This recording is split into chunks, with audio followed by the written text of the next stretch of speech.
বলো না ভাই, আজ থেকে 300 বছর আগে যারা নেককার মানুষ ছিল তারা এখন কোথায়?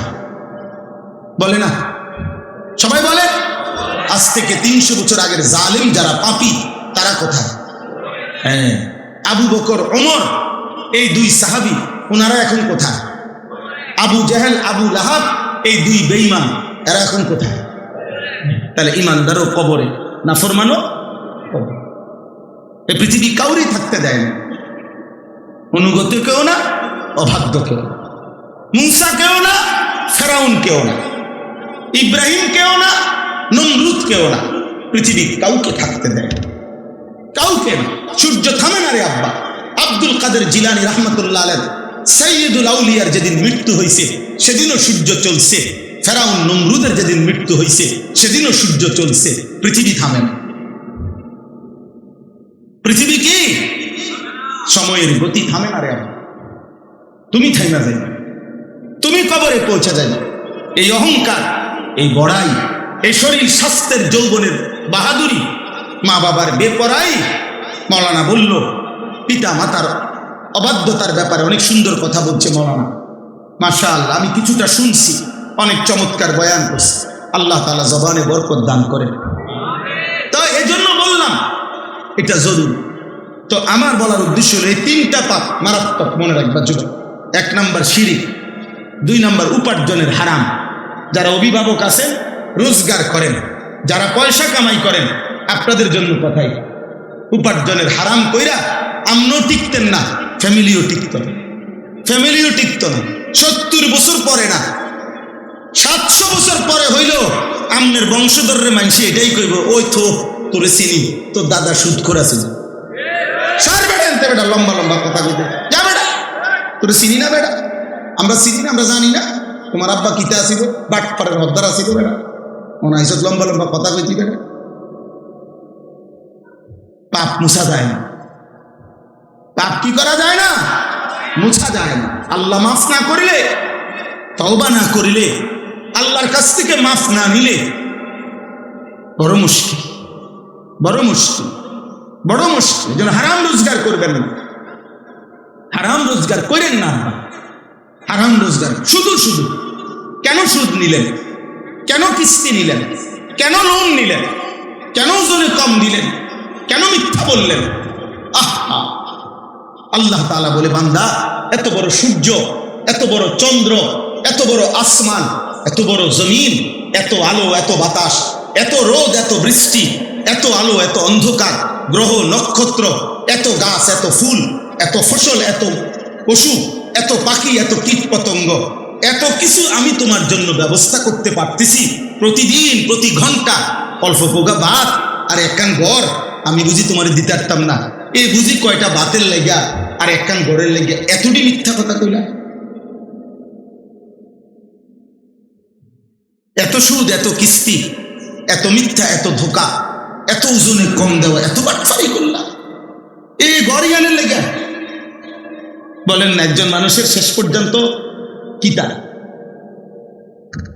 এটাই তো দেখাই যে গড়িয়ান করছি, এ গড়িয়ান করছেন আর কিতা করছেন।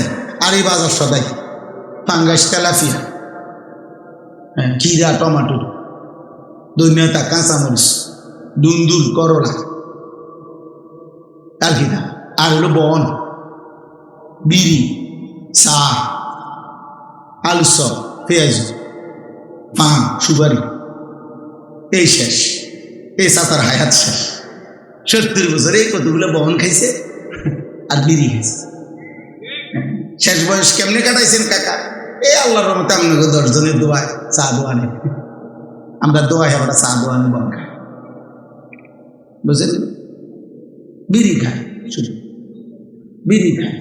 আস্তাগফিরুল্লাহ, আস্তাগফিরুল্লাহ, নাউযুবিল্লাহ। আফসোসের বিষয়। আমার কথা রাগ করেন, আমি প্রয়োজনে আর কোনোদিন আসবো না। আমি এই কথা মাথায় রেখেই ওয়াজ করি। বাকি আমার একদম স্পষ্ট কথা, 60 বছর 50 বছর এরকম বয়স্ক যেই সমস্ত লোক এখনো বিড়ি সিগারেট খায়, এ কথাই স্পষ্ট। এই লোক নির্লজ্জ, এই লোকের কোনো লজ্জা শরম নাই, শরম নাই, শরম নাই, তোমার কোনো শরম নাই।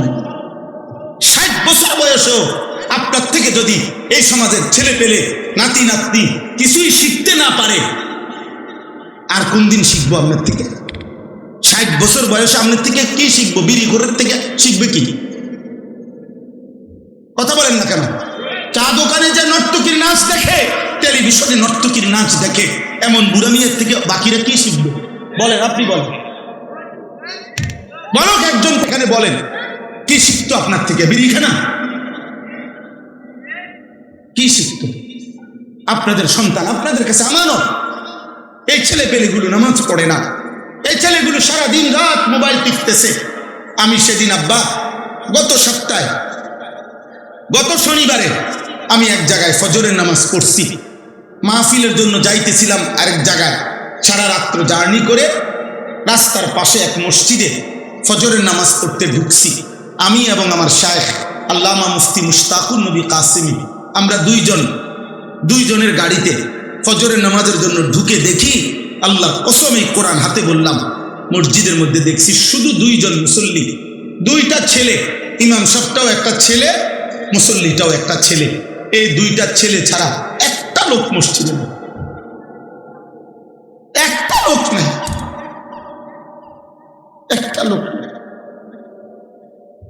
ছেলেটা বলল, হুজুর এটা 3 মৌজার জামে মসজিদ। মানে 3 মৌজা বলবেন তো ভাই, এক গ্রামে তো 1 মৌজা না, কয়েক গ্রাম মিললে একটা মৌজা হয়।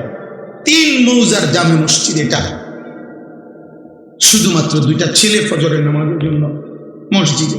এই জাতির ভবিষ্যৎ কি? বলো না আব্বা, তোমরা যারা ছেলেরা নামাজ পড়ো না, একদিনও তোমরা আগামী দিনে কেমনে বাঁচবা? কেমনে বাঁচবা? আল্লাহর দয়া ছাড়া বাঁচবা কেমনে রে আব্বা? আল্লাহর ফজল ছাড়া কেমনে বাঁচবে? আফসোসের ব্যাপার, আফসোসের ব্যাপার, আফসোসের ব্যাপার। হযরত আব্দুল্লাহ ইবনে মাসউদ, আমি বিশুদ্ধ হাদিস বলতেছি, নবী সাল্লাল্লাহু আলাইহি সাল্লামের বিখ্যাত সাহাবী হযরত আব্দুল্লাহ ইবনে মাসউদ বলেন, লাম ইয়াতাখাল্লাফ আন্না, নবীজির জামানায় ফজরের নামাজে মসজিদের জামাতে, 5 ওয়াক্ত নামাজের জামাতে যারা উপস্থিত হতো না, অনুপস্থিত থাকতো, খোদার কসম সাহাবী বলেন আমরা তাদেরকে বুঝতাম কানা মুনাফিকান বাইয়িনুন নিফাক, এটা প্রকাশ্য মুনাফিক। আল্লাহর কসম, নবী সাহাবী মসজিদের জামাতে যে আসতো না, সাহাবী বলেন আমরা তাকে চিনতাম এটাই, এই নামে যে এটা প্রকাশ্য মুনাফিক।